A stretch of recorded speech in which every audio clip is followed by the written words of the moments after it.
Assalamualaikum warahmatullahi wabarakatuh. Perkenalkan, nama saya Nabila Rizkika, NIM 15 20 11 71 30 42 dari Program Studi Diploma 3 Keselamatan dan Kesehatan Kerja Fakultas Vokasi Universitas Erlangga. Pada kesempatan kali ini, saya akan mempresentasikan hasil analisis dan interpretasi data surveillance kecelakaan kerja dari studi kasus 1. Pada studi kasus 1, kita disajikan data mentah keseluruhan kecelakaan non-fatal yang dialami oleh Inggris Raya pada tahun 2007 sampai 2019. Oleh karena itu, pada tugas kali ini saya akan menjelaskan 3 diagram data.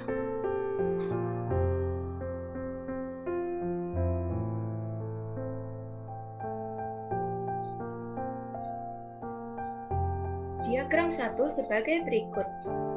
Tabel 1, perkiraan insiden dan tingkat cedera non-fatal di tempat kerja yang dilaporkan sendiri dengan ketidakhadiran lebih dari 0 hari berdasarkan jenis kecelakaan di Inggris Raya tahun 2007 sampai 2019. Dapat kita lihat analisis dan interpretasinya, yaitu insiden dengan jumlah kasus paling banyak adalah other kind of accident dengan rincian seperti ini. Untuk kategori sentral yaitu 21,9%,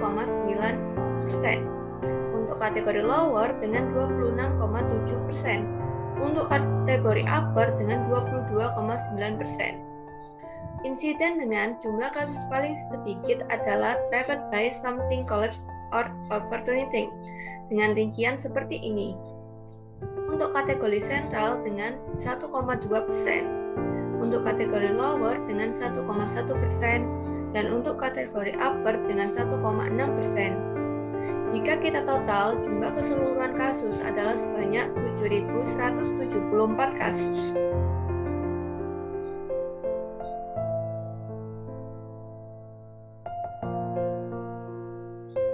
Selanjutnya adalah diagram yang kedua.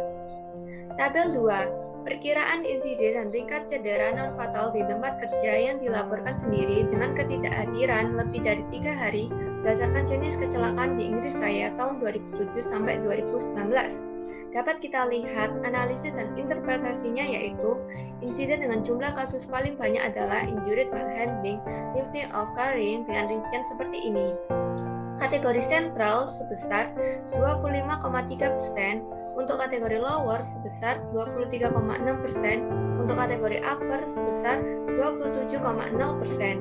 Insiden dengan jumlah kasus paling sedikit adalah triggered by something collapsing or overturning dan injured by animal. Untuk 3 kategori sentral, lower, dan upper sebesar 0%.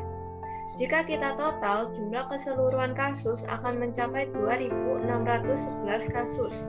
Apabila kita bandingkan dengan data sebelumnya, akan mendapatkan selisih sebesar 4.563 kasus.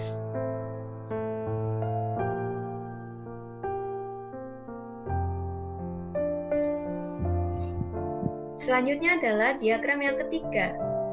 Tabel 3. Perkiraan insiden dan tingkat cedera non-fatal di tempat kerja yang dilaporkan sendiri dengan ketidakhadiran lebih dari 7 hari berdasarkan jenis kecelakaan di Inggris Raya tahun 2007 sampai 2019. Dapat kita lihat analisis dan interpretasinya, yaitu insiden dengan jumlah kasus paling banyak adalah injured when handling, lifting of carrying dengan rincian seperti ini.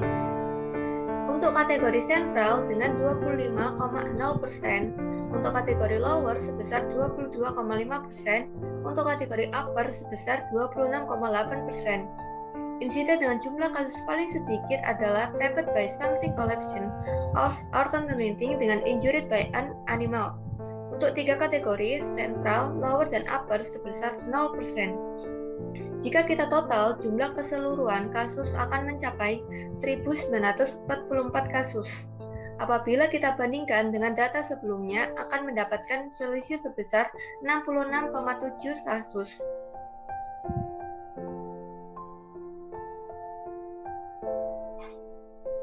Kesimpulan yang bisa saya sampaikan dari presentasi 3 data tersebut adalah bahwa istirahat untuk masa pemulihan setelah terjadi insiden sangat penting untuk mengurangi angka kasus kecelakaan kerja non-fatal dan produktivitas kerja.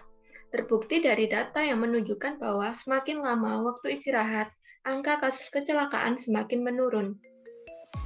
Sekian dari presentasi saya. Apabila ada kesalahan, mohon dimaafkan. Terima kasih. Wassalamualaikum warahmatullahi wabarakatuh.